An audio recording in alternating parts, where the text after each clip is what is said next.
Today, I'm in the conversation with Hans Norden. He is an expert in systemic change leadership, business author. He wrote a book which is recently released, The Root Cause. We are going to dive deeper on the details of this book as well. It just came out by McGraw-Hill publication. He's also founder of Anticipated Outcome. Now, if you're curious what anticipated outcome is, let's get into the conversation. Hans, welcome to the show. Hi, Sir Rob. Thank you so much for inviting me and having me on your show. The pleasure is all mine. So let's get started. So what is anticipated outcome? Anticipated outcome is the definition of purpose. And I chose that name because my area of expertise is in solving systemic problems. And when I was trained by Capgemini, I learned that actually there is a definition. And the definition of a problem is a discrepancy between the desired state and the current state of the organization. And so most of the time, people really haven't expressed what the desired state of the organization is. And the desired state is basically the purpose of the organization, why you are in business. And to measure a problem, you need to have a touchstone. And so you use the purpose, why you are in business, which is always much more than just making money, right? It might be because you want to cure cancer, or you want to alleviate poverty, or you want to develop wireless technology, right? That is the touchstone. And so because that is oftentimes missing, or people haven't really pronounced it, that's why I chose the name Anticipated Outcome. It really resonated with me. That's great. So what exactly your company provide? The consulting experience or coaching or guidance? Well, it has morphed over time. I mean, I was trained by Capgemini and by ING back in the Netherlands in project management and in problem solving. I really enjoy the process. I enjoy the process much more than the actual work. I was in asset management, and I just find it fascinating how things work. So yes, I do project management, I do problem solving, but right now it has morphed more into speaking. I do the writing. I have my own blog. If you go to rootcausethebook.com, you will find a lot of articles that I wrote around the topic. And I really enjoy speaking. I was a member of NSA, in the National Speakers Association in Los Angeles. It kind of came to a halt because of COVID. And now we're going to pick it up together with the book. Oh, that's great. So before we get into the details of the book here, so you mentioned systemic leadership. How exactly you get into this realm? Is it something, I think you mentioned about Capgemini, ING. Is it something you get into and then you realize that this is an area where I would like to expertise, or you were always passionate about that, okay, here is some gap in the corporate culture, and I would like to expand my wisdom on this and then eventually maybe spread my wisdom through either the book medium or through blogs? Well, it grows. When I started in asset management, there were so many questions that came to me. Well, why? People were buying, for example, the Deutsche Bank, and then they look at the price they were quoted that they saw on the internet, or in those days in the newspaper, and they had a completely different price, and said, well, why is it different? Right. And so you have to go to the dealing room and ask the brokers and said, what's the difference? And then they said an answer, well, it was not a round lot. Why? Well, what is a round lot? Right. And so you realize that if you purchase 40 shares, you get one price, but what is quoted is 50 shares. Right. So you see, there is a process. There is something behind it. And it's not something that people know. And you find it in so many other aspects. And so I was really intrigued by it, and I dove deeper in. And from there on, I really started to appreciate and recognize whatever is behind it. I mean, we call it a back office, right, or a mid office. That is where the things are happening. And eventually, I came into the IT department, where I did problem solving and project management, change management. And my favorite project was a project where they say, you know what, we have a gigantic problem, and everybody agreed about that, but nobody made any mistakes. So what do you do? And as a consequence, there was a complete polarization between the finance department and the IT department.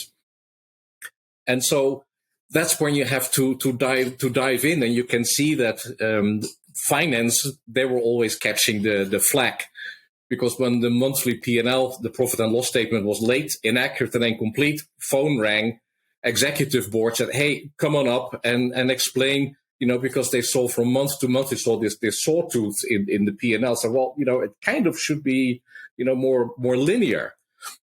And so he was getting sick and tired of that. And he said, well, I collected all the data from the branch network. I inputted it in the IT system, and so ask IT. They're the ones that are messing up my work. And so they called IT, and IT said to the board of directors, said, listen, we hear from finance that you're messing up our financial statements. And they said, no, we didn't do that. Here is the logbook. Can you see all the programs, that finance wants us to run? Can you see any error messages? No. So sorry, we did our job.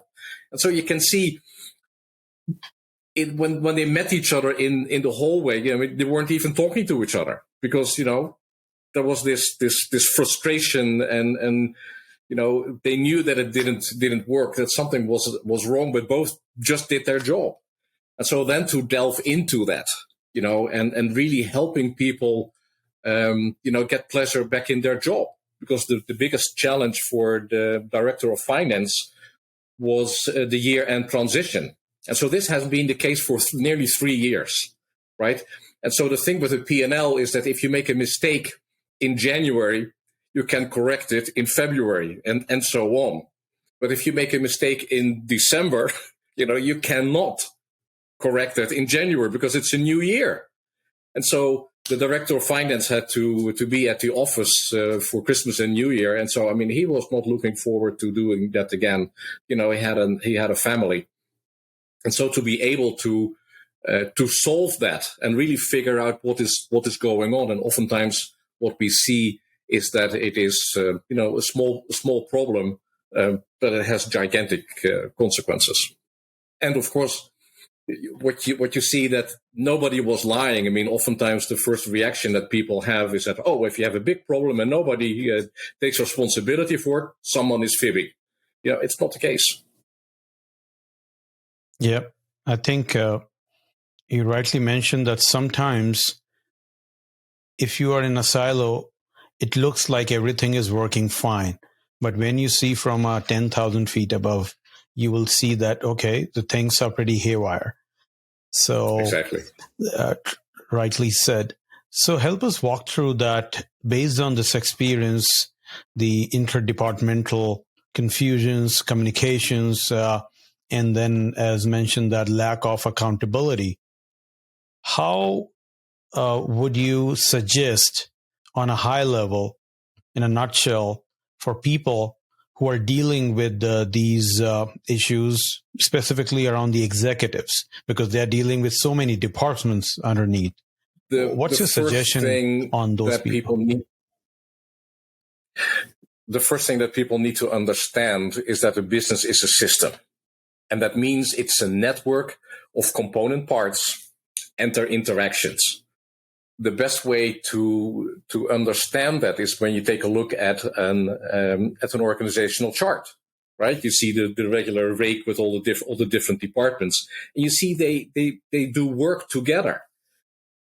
But to look at it from an organizational point of view is one thing, but if you look at it from process, it's a completely different understanding, because now you see that workflow is really going into one department and it goes out to another department, it might come back up again.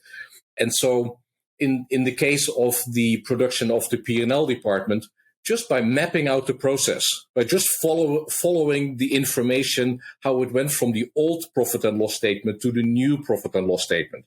That was kind of the theater of operations, right? I don't have to look at anything else. That was where we had to focus. And I just found out that 12 different departments were involved, right? So you can see the flow. You can see that financial data is flowing through 12 different departments and back and forth until they were able to produce the profit and loss statement. It was also known that basically they didn't know of each other. Nobody really realized that there were 12 different departments involved. They were in different buildings, in different parts of the country. And so just by mapping out what happens, right, you get a common point of departure. And it was so funny because, I'm not that much of a whiz kid. I have a certain way of thinking that allows me to go step by step by step. I mean, I didn't know the solution. I just knew, just like a mathematical equation, right? I mean, you look in what is the value for X? Well, I don't know, but step by step by step, and it gets you closer, and eventually you get the answer. And so when I brought everyone together, it was really interesting because you can see what happens on a psychological level. They were all kind of coming in very quietly, arms crossed, and I could see a little cloud over their heads saying, you're not going to stick this one on me, Norden, right? And they were all very quiet, all waiting. And in the front of the room, I had the process map, right? End to end, from the old general ledger to the new general ledger. And that's what they agreed upon. So, they were looking and said, oh yeah, that is me, right? That's what I'm doing. Correct. Well, of course it is correct because I interviewed them, and based on their interviews, I was able to make the process map to create the bigger picture perspective, right? So you see who are the actors and you see what is their behavior. What are the things that they are doing? Still, I didn't know what was going on, but at least we had a beginning. And then I just asked them, so, well, why don't you start with introducing yourselves? And the third person that said his name, bent forward and said, oh, so on Friday, when I do this, right, then it goes to you. Yeah. And so they started talking, and a problem that had lingered in the organization for more than 3 years, with many consultants that came by and couldn't fix it, they solved it in 60 minutes. And we had a great understanding. I mean, you could just see how people were relaxing. And you just realized that, nobody knew more about that process than the people that were in the room. Right. And they all like to do a good job. They're all proud of what they're doing. Right. And you could see the whole energy was just changing. And so once we had identified what the root cause was, you'll find what the solution is. I mean, it's very simple, diagnosis and the solution. And it was just wonderful to see the energy change. And then I remember I came back on January 4th to meet with the director of finance. I saw him from across the room, and we just smiled. We just shook hands and said Happy New Year, because at that time he was able to stay at home and enjoy Christmas and New Year with his family. I mean, that's why you do it. Yeah. So that's a great story which you just mentioned about. It shows that sometimes we just have to bring people together and actively listen, understand their concerns, and feel them that they are being heard. And once you get to that stage, then everyone would be definitely curious and listens. And sometimes, as you mentioned, that months of issues can resolve in 60 minutes in your case, because that was a time when they really understood other concerns, because they also felt that their concerns are being heard as well. So that's a great segue to move to the causes these things happen. And I think that's what I would try to move towards, the root cause, which is the book which you wrote. Is this incident an inspiration to write this book, or you saw these things repeatedly across different organizations and you thought that, okay, now is the time to create a structure and create the book about it? And I assume this is about the systemic leadership, psychology, and the mindset of the high profile executives or people in any leadership role. That's a very good question. And again, it goes back to not really understanding how a business functions as a singular, unique, integrated, and open system. The way we are educated is that we take a whole, business, and we break it up into component parts, also known as the silos of specialized knowledge. And then within the silos, you can even specialize, right? And so you go even deeper into the silo. But the amazing thing is that you cannot understand a business seen or perceived from one silo, right? I make a lot of analogies with aviation in my book, and so if you know everything there is to know about a jet engine, that doesn't mean that you understand aviation, that you understand what an aircraft is, how it operates, right? You need to see all the different aspects, and unfortunately, the higher you get into an organization, and even especially when you reach the executive suite, there's a high level of specialization, and most of the time, that specialization is finance. But if you take a look at how an organization is structured, then obviously everything can be expressed in money, in monetary equivalence, for the simple reason that's how we measure it. But the simple fact that you can measure something in money doesn't mean that always you have a financial problem.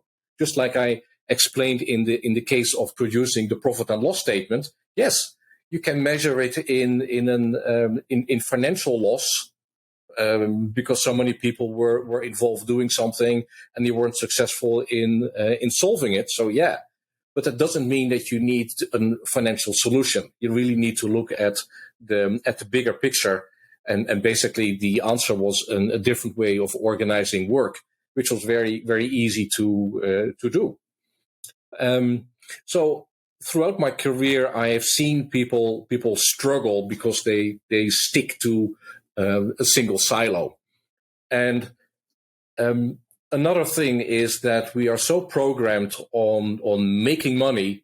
That means cutting cost, increasing efficiency, and if that is the criteria that you want in every solution, you putting up roadblocks in order to find a solution that works. And that's what you see in systemic problems, because systemic means that it is inherent to the system itself, right? It's not people messing up. It is the way the system was designed, the way it is structured or organized, implemented or operated, maintained, and managed. It's inherent to the system. And so, if you are a regular employee, you don't have the power, you don't have the authority to make changes to the system. So, you have to muddle through. And then if you have executives that don't listen, or they are so focused on the solutions, right? I'm always surprised when you see a lot of book titles and it's all about solutions and best practices and what have you. But if a solution is an answer, then what? Is an answer, then what is the question? What is the diagnosis? What is really going on in the organization? What is the root cause? So they're really so much fixed on effects rather than really looking for making it more effective. And the minute you start talking about effectiveness, you really start talking about understanding the why, the relationship between cause and effect and means and ends. And another way of expressing that is synthesis. We do a lot of analysis. We break things down in smaller pieces. And so basically we are learning more and more about less and less until we know everything about nothing, right? And that's where you become blind. And so we need synthesis. You need to put the work from different departments together, and that basically is creativity, and that's where the fun is. Yeah. So let me ask you this from the perspective of senior leaders or the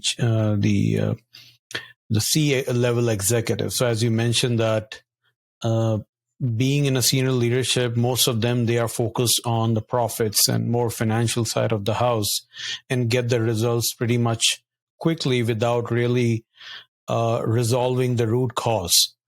Now, the question is, thinking from their perspective, they have a different kind of pressure, right? Normally say the leadership is a kind of a lonely road.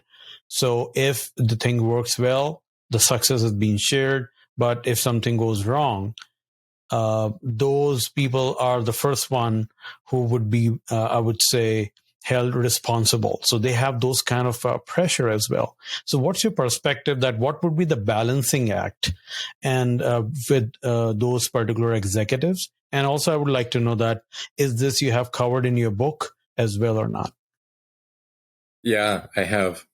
And it's kind of interesting when you take a look at the subtitle of the book.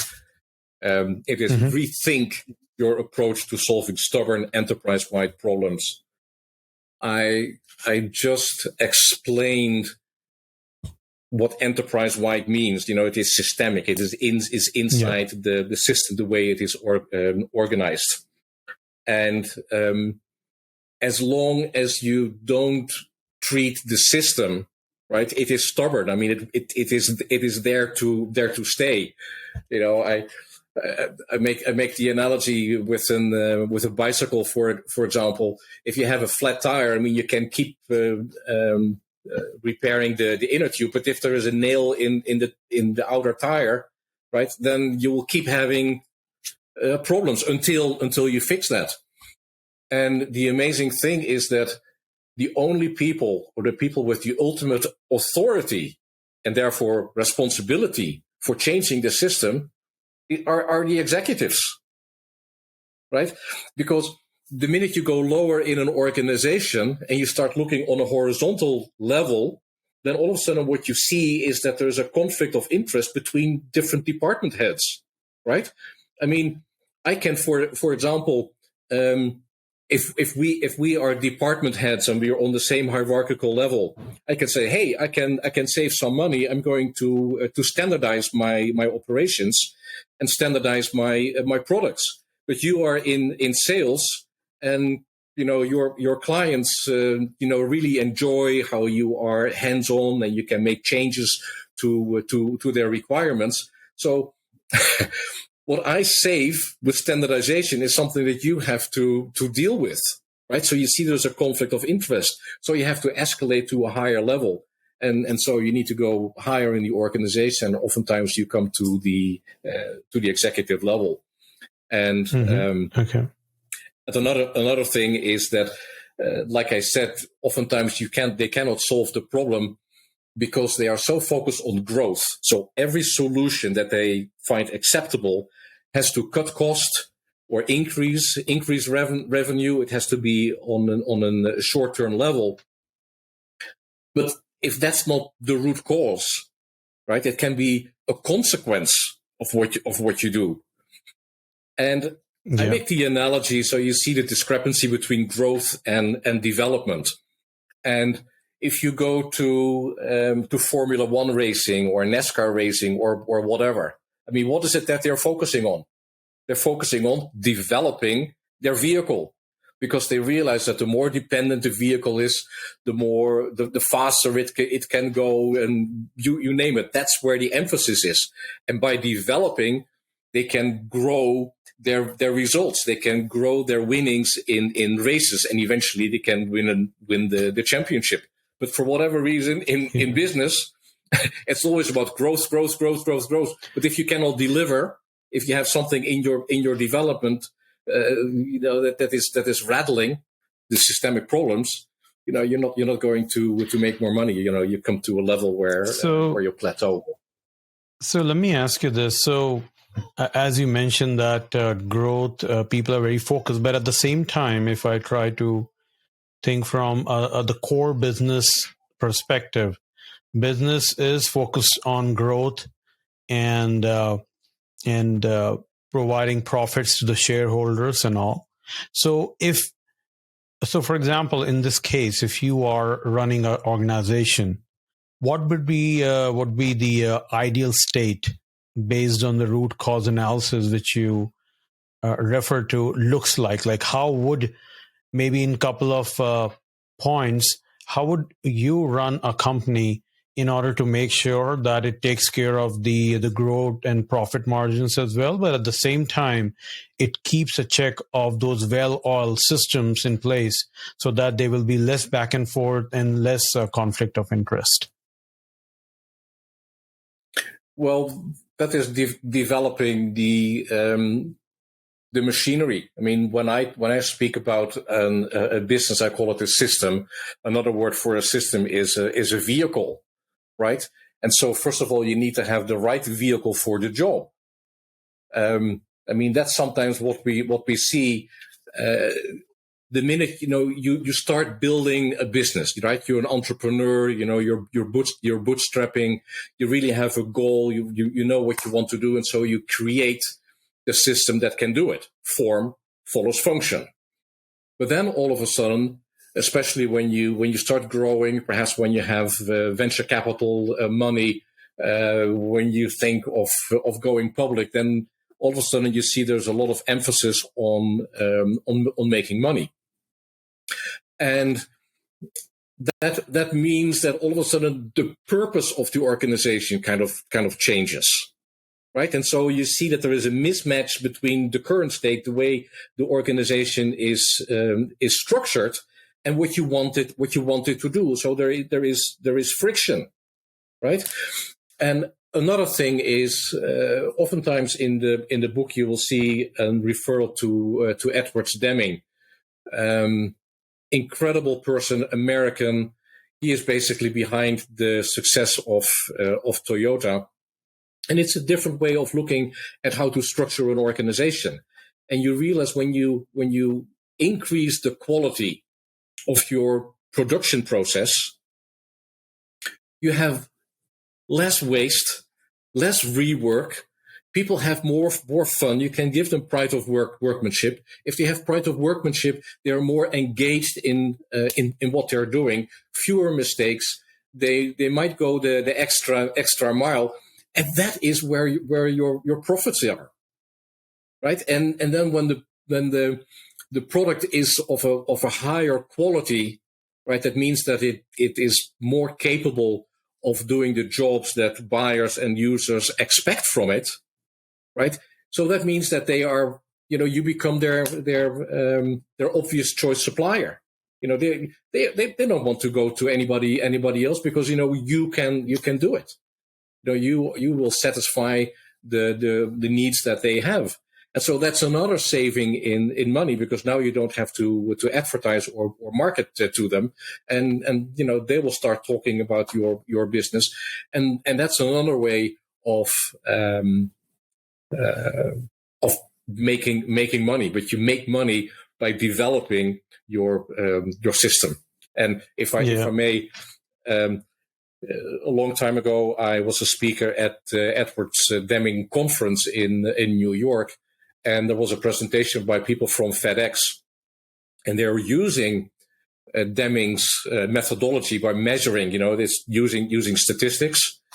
And they gave a wonderful example, which was that they were following the orders that they received from certain clients, and all of a sudden they said, "Hey, there is something is leveling off, right? So there's something is changing in the organization." And so they called up the people, said, "Hey, just checking in and see what's going on." And then the reaction on the other end was that, well, that's kind of interesting that you're calling because, we have this problem and we were just thinking of perhaps we should go to another supplier. Right? But now they were talking and they were able to fix the problem or the need that those people had. And that's how you become an obvious supplier. That's how you keep your clients, which is a lot cheaper than trying to find new ones. Great. So in a nutshell, what you summarize is as an entrepreneur, there are a lot of people who have a lot of purpose and value in their business in the starting, but as the time goes and they deviate from the core mission of their business and try to sometimes go only one way, which is the path of growth and profits, and losing the soul of the organization.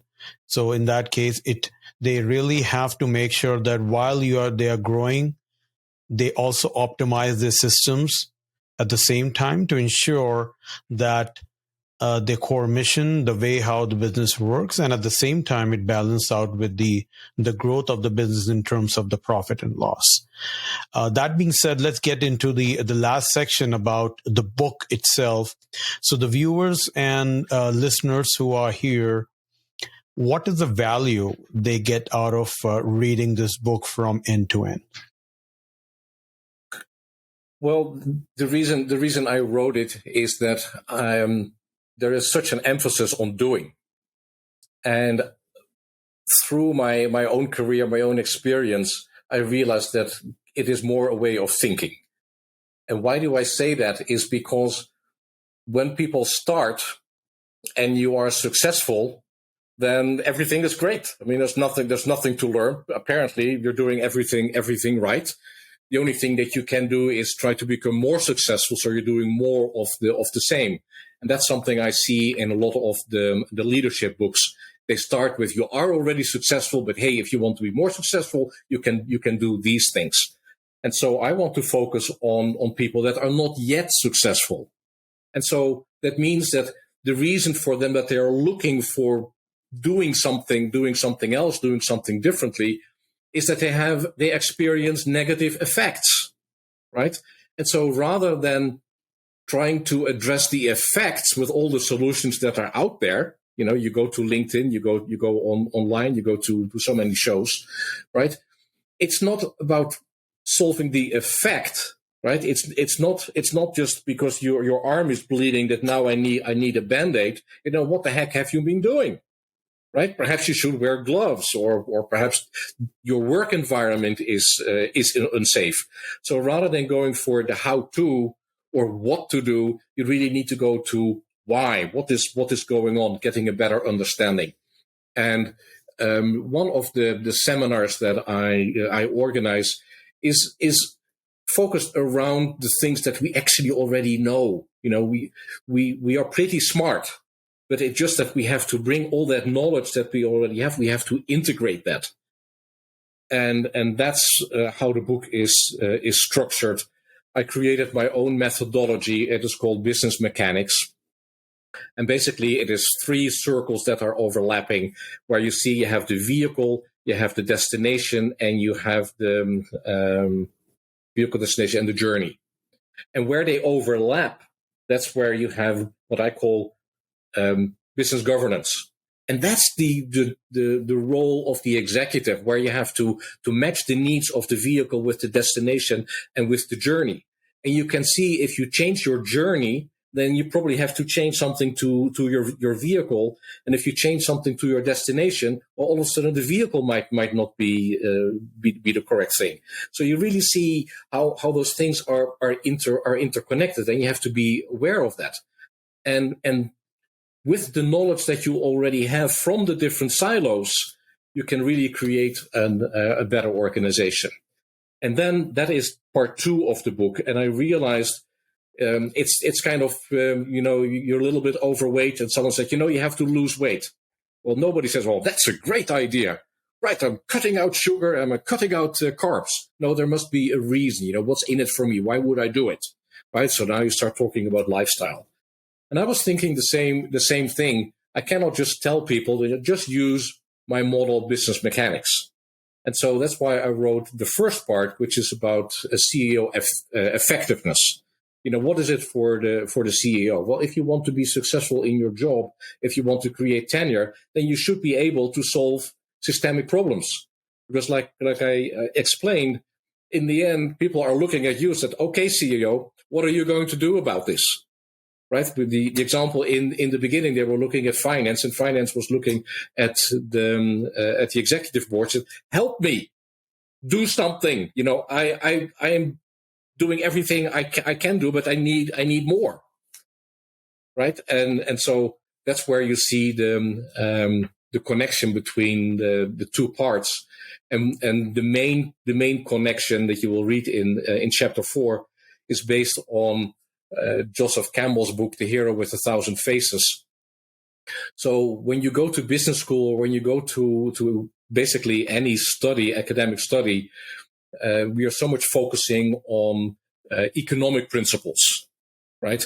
But a lot of time, why things aren't working is because of the humanitarian principles, right? The main thing that people complain about is that my employees are disengaged.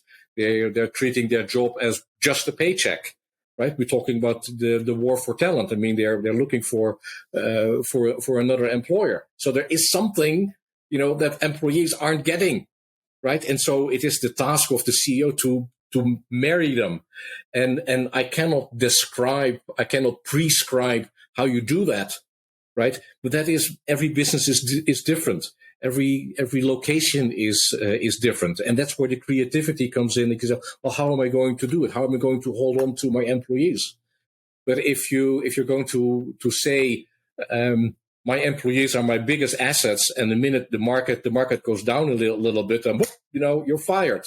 So you treat them as a liability. I mean, what are the employees going to think, right? And that's really the challenge. And that's the creativity. That's how an executive can set himself or herself apart from the rest, and you can have a longer tenure. You have happier employees. It shows in your products. It shows your appreciation that you receive from your clients and your buyers. And that's, when an organization can really contribute to not only to the shareholders, but to every person, your community, the country. That's where you can really be of value. Great. I think these are very good insights, and I'm pretty excited that people, when they read these books, specifically those people who are in the path to grow their business, or maybe some entrepreneurs who are getting startup, to make sure that from the foundation itself, they would be pretty strong and they have a right systems in place so that they can get a lot of value out of this book. So that being said, all the information about this book, your profile, and any other information would be there in the show notes in the description below. So you can definitely reach out to Hans as well. All the information will be mentioned out there. That being said, Hans, thank you so much for providing your insights and time on this, and looking forward for the book, and I wish all the success for this book and for your life as well. Thank you so much. It was my pleasure. Yeah.